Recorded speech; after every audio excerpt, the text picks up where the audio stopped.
I was just thinking to myself how these last few years have been total chaos for me and my immediate family, which most of them are just gone. Just a few years ago, I was living with my grandma, and though I was in a certain position, I still had some type of hope, some type of slight reformation of the mind. And when my grandma finally passed, and then I lost my uncle the same year, and my other aunt the next year, then my aunt recently, that's having quite an effect, on immediate family members. It's very brutal. And you start to realize that this life and this time that we don't have much time in this world. One moment you're a 5-year-old, the next you're 10, then you're a teenager, then you're an adult. And then it becomes like some type of force that's like an invisible dagger at your neck, where you have to focus on gaining money and sustaining that. But a lot of people, have given up on some of their dreams and ambitions and given up on what really made them happy when they were younger. And it's a brutal thing, because you're gonna have to find an occupation, something that you may not like, or something that you may be forced into if you don't have certain connections and certain viable outcomes. Not everybody has the same hand dealt with them in life. Some people are born with, certain disabilities, emotional degradations, economic destabilization, or they're born with toxic family members. And some people are just picked on because, their appearance, how they look like, how they act. And it's brutal because in this society, we don't take mental health seriously enough, I feel like. I know recently you guys heard about, today there was multiple projectile events or whatever. And it's like the mental illness in the United States is absolutely crazy. And then you look at the way the world is, with the inflation rising, with everything being so high. And you look at modern society, and people are just going about their business as if nothing is wrong. And the few people that see it, they get ostracized and called complainers, or get called, doomsayers or whatever. But the writing's on the wall. Even Rome took a long time to fall, but when it eventually fell, it fell hard. Due to insane emperors like Emperor Nero, Emperor Caligula, Commodus, and other, powerful leaders.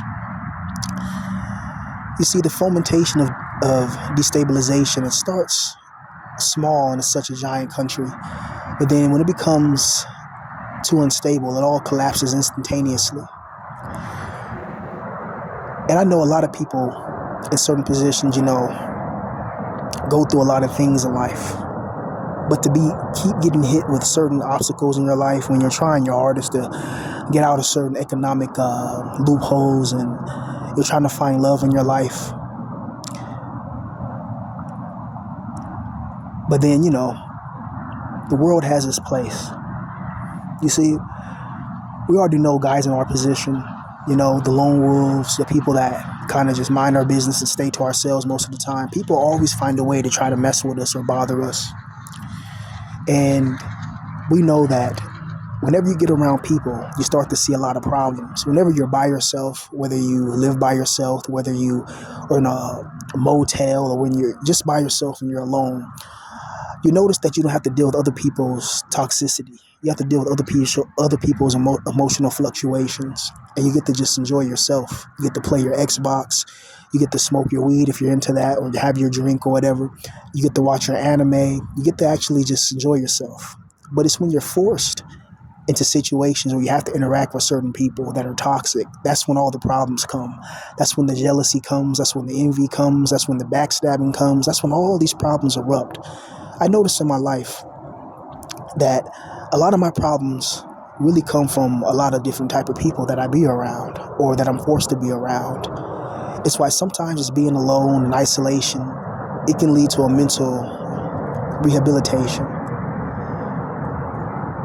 There's a reason why some of the greatest philosophers, your Plato's, your Socrates, and people like that, a lot of them were misunderstood at one time, but a lot of them were isolated as well.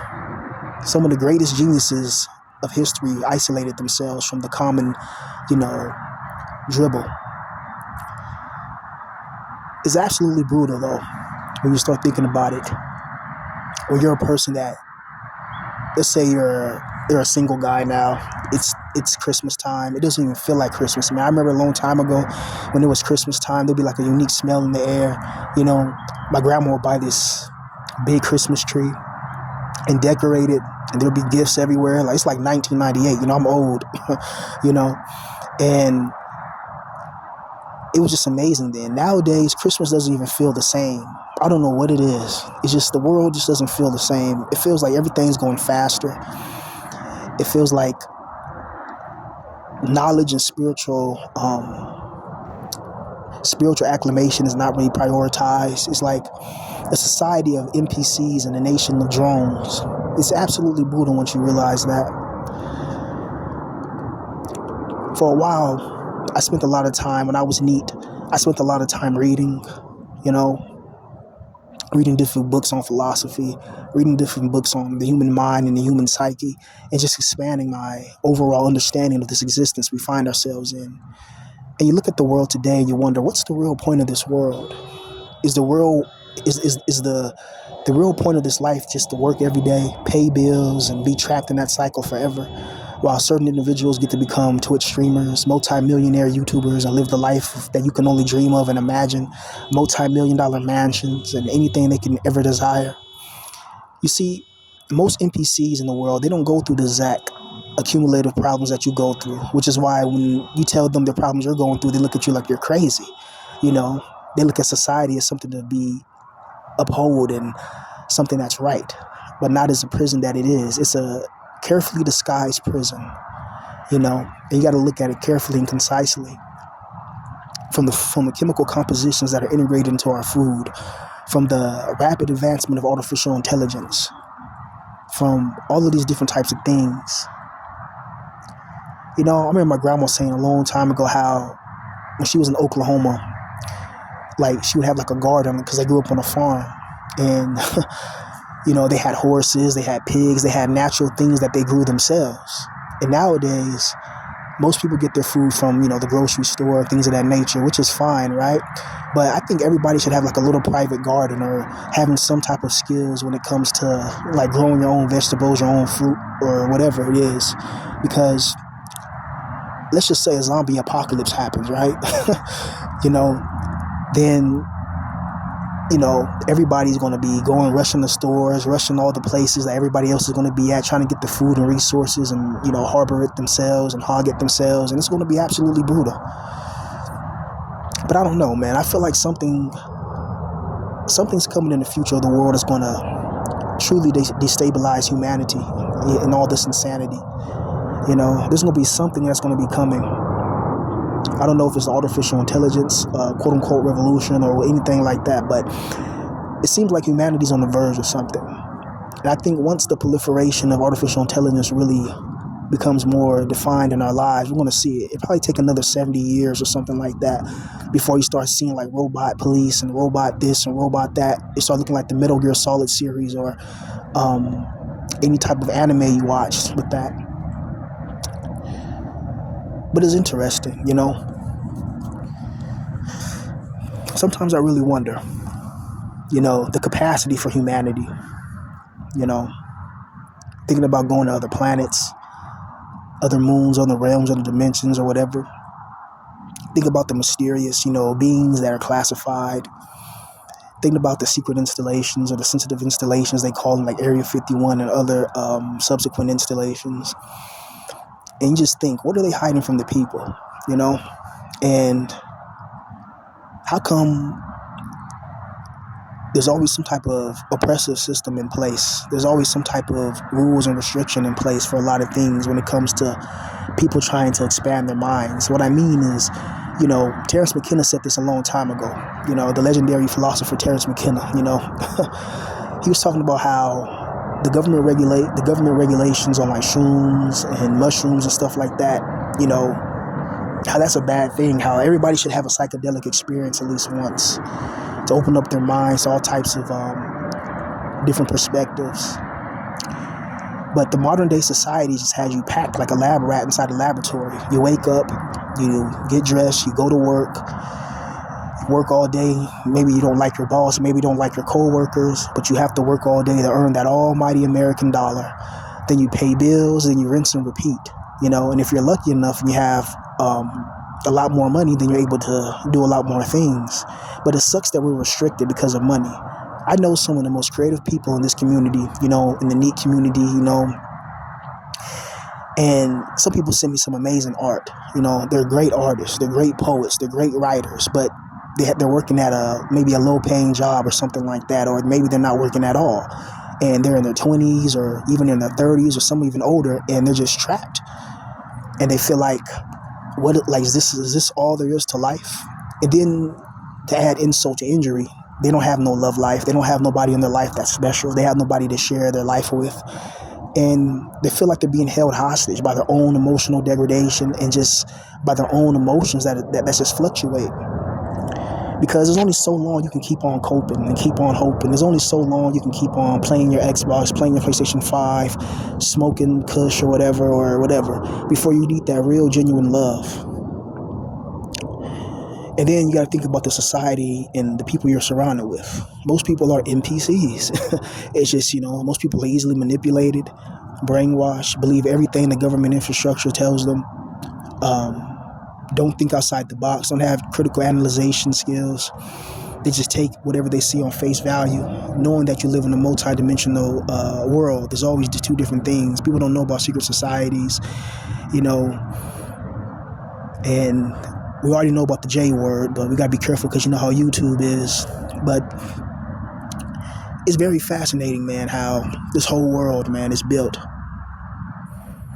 You see these cars in the background. Some people are just coming off of work. Some are going to work, But really, how many people are truly living their dreams and truly living their aspirations that they once thought when they were younger, when they were kids? I was reading this study earlier today, and it was talking about how it was showing like children, how they were like drawing pictures or whatever before they started going to like their first couple of years of school. And a lot of the children would draw like these chaotic like paintings or whatever, these pictures of like wild monsters and just crazy stuff. And then when they start going to school a few years later and they drew like pictures, they were asked to draw pictures again, they started drawing like just houses, like a dog, and start drawing like normal stuff. Like everybody was kind of drawing the same thing. And it goes to show that there's some type of indoctrination system in place, some type of thing that alters the minds of people. You got to think about it. Since you were a kid, since you were young, you were forced to go to a place where they tell you when to wake up, what to wear for the most part, or if you didn't go to a private school, nothing like that, you wear what you want. But you go to a place where, you have to raise your hand to use a bathroom. You have to, sit there and learn knowledge and stuff that you probably don't really want to learn just yet. And if you're a kid that likes to, go outside and explore, get your hands dirty, because different children learn differently. People learn differently, especially at that young age. Some people like to be outdoors. Some people are hands-on. Others need to, are visual.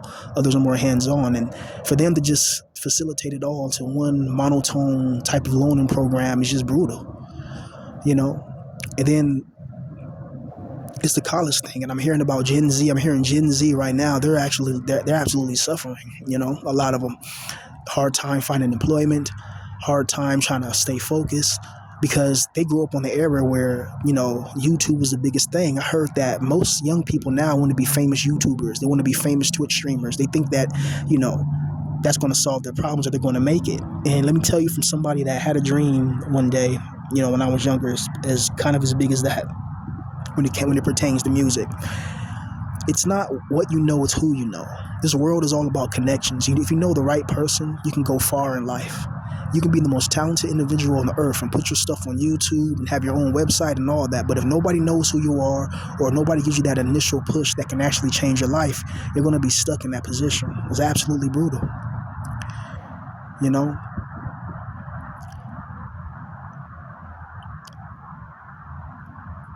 I hope that everybody, in this community, tries to stay sane, because I know how it gets around the holidays, especially when you